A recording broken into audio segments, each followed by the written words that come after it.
Bonjour, première partie des vidéos consacrées au gestionnaire des tâches sous Windows 10 et sous Windows 11.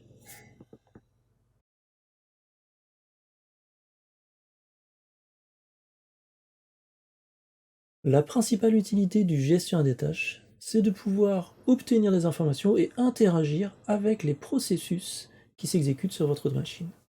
Les processus sont des fichiers de type exécutable qui s'ouvrent lorsque vous lancez des applications, ou alors directement dès le démarrage de Windows quand il s'agit de services. Les services restent des applications spécifiques, mais ce sont des applications aussi. Lorsque vous lancez une application, cette application peut lancer plusieurs processus, plusieurs exécutables.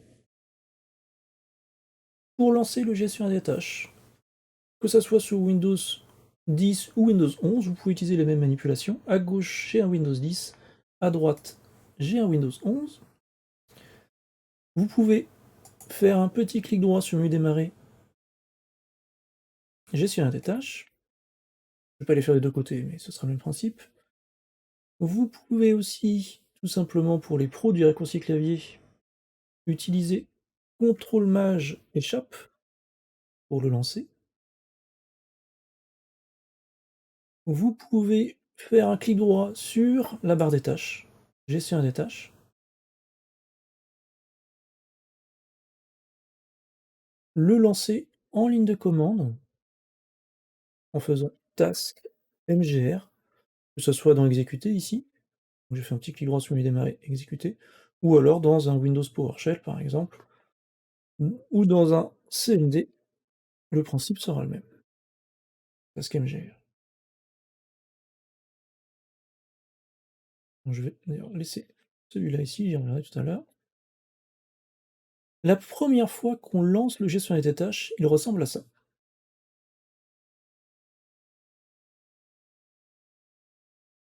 Pour l'utilisateur lambda, cette interface suffit, puisqu'elle nous permet de faire ce que déjà beaucoup de gens ont eu l'occasion de faire un fin de tâche sur un processus qui ne répond plus.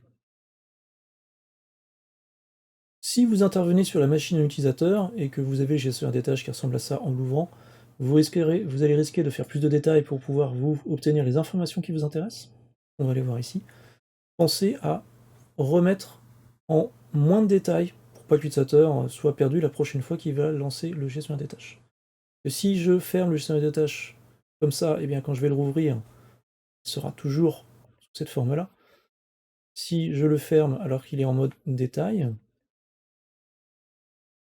et que je le rouvre, il reste en mode détail. Donc pensez, si ce n'est pas un utilisateur averti, à bien remettre en mode moins de détail. Il ne soit pas perturbé la prochaine fois qu'il aura besoin de faire un fin de tâche sur une application. Le gestionnaire des tâches contient plusieurs onglets. Je vais faire dans cette première partie de vidéo la partie processus, performance, historique des applications et je pense démarrage. Et je ferai les 3 dernières parties dans une deuxième partie de la vidéo, pour pas que la vidéo soit trop longue. L'onglet processus contient la liste des applications, divisée en deux parties, applications et processus en arrière-plan, donc c'est principalement des services qu'on aura ici. Mais pas forcément, mais principalement des services. Et ici, les applications que je vais avoir notamment lancées dans la barre des tâches. On retrouve le Windows PowerShell que j'ai ici, quelques petits logiciels que je vais utiliser pour les démonstrations. Le gestionnaire de tâches lui-même est un processus, donc on le voit apparaître ici. Donc application va essayer de regrouper les processus. Par exemple, Edge, j'ai lancé deux Edge. On s'aperçoit que Edge, il y a 4 processus. J'ai deux navigateurs, donc alors deux processus par navigateur peut-être. Donc la partie processus ici va essayer de regrouper les process entre eux. Alors c'est un côté pratique, parce que si je passe par exemple par détail qui contient tous les processus tout seul et que je clique les Edge, d'ailleurs on en voit même plus que ça, il n'y en a pas que 4 ici, on en voit 8, bah, je serai obligé d'aller peut-être faire un fin de tâche sur l'ensemble des exécutables pour arrêter tous les processus Edge. Ici, je vais pouvoir cliquer sur Microsoft Edge et faire un fin de tâche pour arrêter tous les processus de Microsoft Edge. Normalement, dans détail, je ne devrais plus avoir voilà, de Microsoft Edge. Donc c'est un côté pratique quand on veut faire un fin de tâche sur un processus, sur un logiciel qui contient plusieurs processus. Donc il va essayer de regrouper, mais des fois vous pouvez très bien avoir des logiciels, plusieurs instances d'un même logiciel avec, dans la partie application qui sont séparées.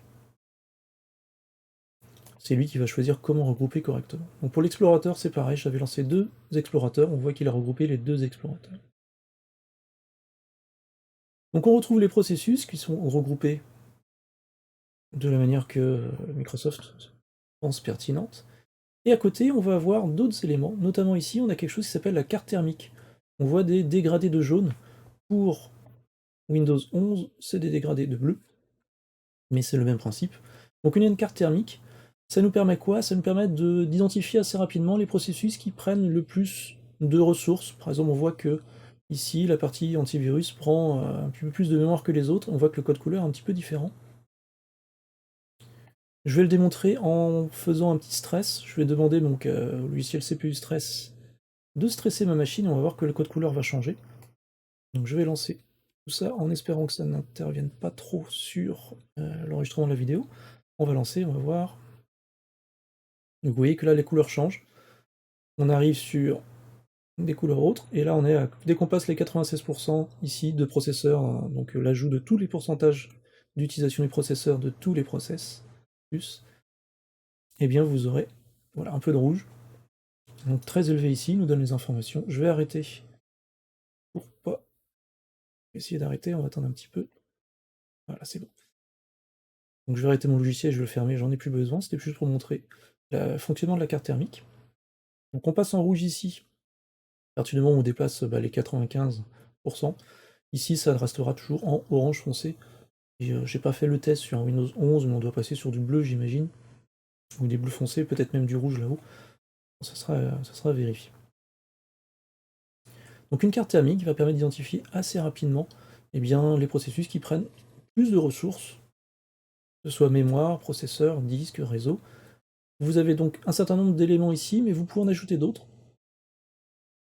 Donc réseau, ça c'est les principales éléments de ressources, donc processeur, mémoire, disque et réseau, vous pouvez avoir sur la machine. On a ici la consommation d'énergie des différents processus, ça peut être intéressant notamment si vous êtes sur batterie pour identifier quels sont les éléments qui consomment le plus, pour essayer de rester plus longtemps sur batterie et arrêter les processus ou faire attention aux processus qui consomment le plus. Mais vous pouvez faire un clic droit sur le nom de la colonne et rajouter d'autres éléments, par exemple le processeur graphique, pour savoir la charge de la carte graphique utilisée. Voilà, vous avez d'autres éléments, mais pour les autres, je les activerai ou je les montrerai plutôt dans le détail. Ici, je passe ici, généralement quand j'ai besoin de killer, je vais parler français, d'arrêter un processus en masse. Donc avoir un élément comme l'explorateur ici, faire un feintage dessus pour que ça m'enlève tous les processus qui seraient liés. Que j'ai pas besoin d'aller faire comme je vous le disais tout à l'heure, exécutable par exécutable. Donc les autres options, notamment les options du clic droit pour la plupart, je les montrerai sur la partie plutôt détail. Option qu'on peut avoir aussi d'intéressante, ça ne fonctionne que pour l'explorateur Windows, pas pour les autres processus, mais l'explorateur Windows, vous avez une option redémarrer, que vous n'avez pas sur les autres exécutables. Ça va permettre de redémarrer l'explorateur de fichiers si c'est nécessaire, s'il est bloqué. Donc vous pouvez faire ça, redémarrer. Ça redémarre donc mon explorateur de fichiers, par contre les pages de mon explorateur de fichiers ont été fermées, donc ce sera à moi d'aller rouvrir les pages. Donc là, il a bien lancé, voilà, il a mis un petit peu de temps, vu que le processeur est monté un petit peu en charge. Voilà, maintenant, mes pages de l'explorateur ont été perdues, mais j'ai pu retrouver mon explorateur s'il ne marchait plus. C'est plus simple qu'avant, avant il fallait faire un fin de tâche, donc arrêter le logiciel, comme ici, fin de tâche, et après, faire fichier, exécuter une nouvelle tâche et relancer Explorer, en tapant juste Explorer. On en gagne un petit peu de temps là. Ah, d'ailleurs, cette option-là, fichier, permet d'exécuter une commande. En tant qu'administrateur, si vous activez cette case-là. Et j'ai oublié un dernier élément, mais je ne vais pas pouvoir montrer pour lancer le gestionnaire des tâches, parce que certains l'ont peut-être déjà utilisé. Vous pouvez aussi faire un CTRL-ALT-SUPR, qui devrait vous afficher les informations pour mettre en veille, ou fermer la session, ce genre de choses, ou verrouiller la session. Et vous avez un bouton gestion des tâches ici aussi, mais je ne pourrais pas l'intégrer dans la vidéo. J'ai peur que ça ne réagisse pas au niveau du logiciel. Et je suis pas sûr qu'ils veulent capturer. Mais contrôle là-dessus, vous trouvez aussi un gestion des tâches, un bouton gestion des tâches disponible.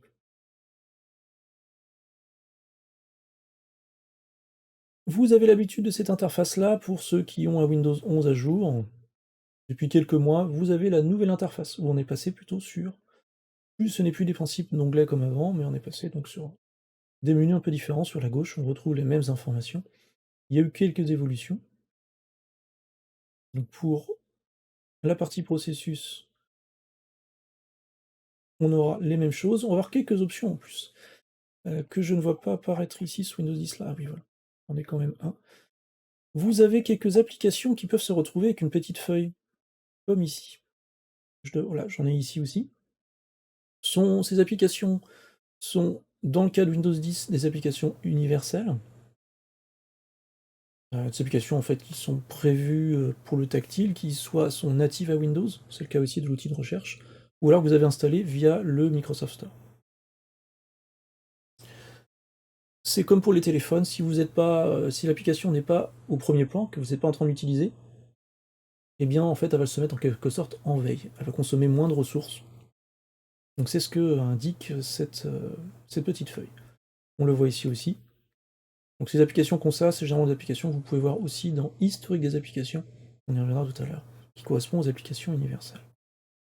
Sous Windows 11, il y a une nouveauté justement par rapport à cette petite feuille que vous pouvez aussi activer sur d'autres processus. Donc si je prends ce petit logiciel ici, j'ai la possibilité, sous Windows 11, de faire un petit clic droit sur les processus et de le passer en mode efficacité. On voit que j'ai aussi une petite feuille, bon, j'ai un petit détail qui me dit que je suis en mode efficacité. Qu'est-ce que ça permet? Ça permet de passer le processus avec une priorité processeur plus faible. Les logiciels peuvent se lancer sur des priorités de 0 à 31, il y a 32 niveaux. Et bien là, ça va le passer au niveau le plus bas, donc il va être moins prioritaire pour l'accès au processeur, qui est un mode qui s'appelle EcoQoS. Si l'application a été donc créée et développée pour tirer profit de cette fonctionnalité, eh bien ça va aussi réduire la vitesse du processeur. Mais ce qu'il faut retenir, c'est que ça va permettre de réduire, eh bien, l'utilisation des ressources au niveau processeur pour ce processus. Ce qui peut vous apporter, eh bien, des gains de performance. Principalement, c'est plutôt pour l'économie d'énergie, hein. Côté batterie, pareil, comme le processeur sera moins utilisé, il y aura moins de ventilation, donc aussi moins de bruit. Surtout sur un PC portable, sur une application qui prend certaines ressources. Alors attention, ne faites pas ça avec les applications que vous utilisez en premier plan. C'est pour les applications que vous allez laisser de côté, qui n'ont pas besoin forcément de beaucoup de ressources. Si vous commencez à travailler, à passer en mode efficacité sur des gros logiciels tels que des trucs de Adobe pour le design et autres, ça risque de pas bien se passer. C'est vraiment fait pour les applications qui vont tourner en arrière-plan et qui n'ont pas besoin d'utiliser beaucoup de ressources. Vous pouvez le faire sur plusieurs applications. La problématique, c'est que si cette application, je ferme l'application, hop, comme ici, et que je rouvre l'application, l'option n'est plus présente. Voilà, j'ai perdu l'option. Donc ça, c'est problématique, c'est qu'à chaque fois, il faut refaire le fonctionnement. Peut-être qu'ils intégreront le fait qu'on veuille que ça fonctionne toujours en mode efficacité plus tard, mais pour l'instant, je n'ai pas d'informations là-dessus. Donc l'option est là, mais je la trouve un peu contraignante à l'utilisation. Donc la partie performance, on retrouve les différents éléments de la machine, processeur, mémoire, disque et Ethernet. Vous allez pouvoir voir sur une durée de 60 secondes, donc en temps réel mais sur 60 secondes, et bien la charge processeur. Il y a possibilité de changer les vues en faisant un petit clic droit pour avoir. Bon, je n'ai qu'un seul processeur, mais si vous avez plusieurs processeurs ou plusieurs processeurs logiques, si vous cliquez là-dessus, ça peut diviser en 4 ou 8, voire plus selon ce que vous avez comme processeur. Donc vous allez avoir en fait le processeur physique, mais après chaque processeur logique, dont les processeurs sont découpés dans plusieurs unités, une sous-unité logique, eh bien vous les verrez, vous verrez des petits carrés pour chaque, et vous verrez en fait quelle unité utilise, eh bien en ressources est utilisée. Vous avez la partie mémoire aussi, où vous retrouvez la mémoire disponible, la mémoire validée et tout ça. J'ai déjà parlé de ces informations de mémoire dans, notamment pour la partie mémoire validée, dans une vidéo qui est dédiée. Donc vous retrouvez les informations ici, condensées ici. Si vous voulez plus de détails, je vous invite à aller plutôt ouvrir le moniteur de ressources, qui permettra une analyse plus détaillée, de tout ça. La charge disque aussi, vous pouvez avoir les informations sur taux de transfert, où il arrive en lecture, écriture. La partie Ethernet aussi, ce qui se passe au niveau de votre carte réseau. On peut permettre d'identifier que bah, vous avez des problèmes, pas assez de mémoire, le processeur est à fond. Si vous avez une application qui est lente, peut-être que vous pourriez voir quelque chose, voir que c'est le disque qui est utilisé pleinement et qui n'arrive pas à, eh bien, à travailler correctement, puisqu'il n'est pas assez rapide, peut-être, vous demandez trop. Donc n'hésitez pas à aller le vérifier ici. D'ailleurs, en parlant de disque, pour ceux qui utilisent des Windows Server, et hop, je vais vous montrer là l'équivalent sur un Windows Server, vous n'avez pas la partie disque sur un Windows Server. Pour l'activer, il faudrait tout simplement lancer une petite commande, qui est là, voilà, disque perf-y. Je vais devoir fermer le gestionnaire des tâches, le relancer, retourner dans performance, et on voit les disques apparaître, maintenant. Donc sur un Windows Server, vous allez devoir manuellement activer l'option qui permet d'afficher les informations sur la charge des disques dans le gestionnaire des tâches. Donc disperf espace -y, si vous voulez désactiver, vous pouvez mettre un -n. Pour en gros yes, no, si vous préférez. Et après maintenant, si je relance le gestionnaire des tâches, je n'ai plus la partie disque sur mon serveur. À noter que si vous avez une carte graphique, vous voyez apparaître aussi la carte graphique sur la machine, donc les performances graphiques aussi peuvent apparaître. Donc l'historique des applications va nous permettre d'obtenir les informations sur les applications universelles. Celles qui sont soit venues du Microsoft Store, soit natifs à Windows, telles que la calculette ou autres, on les retrouve ici. Vous ne pouvez pas arrêter ces applications universelles à partir d'ici. Ce que vous pouvez faire, c'est un clic droit, par exemple, pour basculer vers l'application universelle, potentiellement. Mais vous allez avoir ici les statistiques d'utilisation en termes de processeur, réseau, de ces applications. Par exemple, si Sentinel Suite que j'ai lancé, qui m'a permis de monter, faire monter le processeur en charge, pour que je puisse vous montrer la carte thermique en rouge, côté processeur, eh bien, apparaît ici, il m'a dit que je l'ai utilisé pendant 2 minutes 22. Donc je peux avoir des informations sur ces applications universelles, ce qu'elles ont consommé. Tout ce que je peux faire ici, c'est faire un clic droit, par exemple, pour être redirigé vers l'application universelle en question. Ou alors supprimer tout l'historique des informations qu'il y a ici pour repartir à zéro. Alors vous pouvez peut-être voir ici des logiciels que vous avez jamais lancés, mais qui peuvent apparaître et qui ont consommé des ressources, tout simplement parce qu'elles peuvent se mettre à jour en arrière-plan, selon vos configurations, que des fois c'est des tuiles, par exemple ici, alors j'ai pas de tuile, la tuile, mais je les vire toutes en général, mais si vous avez une tuile par exemple avec l'actualité ou la météo, et qu'elle est mise en mode active, donc voilà, désactiver la vignette dynamique, donc elle est en mode dynamique, eh bien elle est capable d'aller tout simplement rafraîchir la météo en temps réel, et donc quand vous allez voir la tuile apparaître, il va aller chercher la météo et non faire de l'activité. En éditant la vidéo, je m'aperçois que je n'ai pas parlé de la partie options.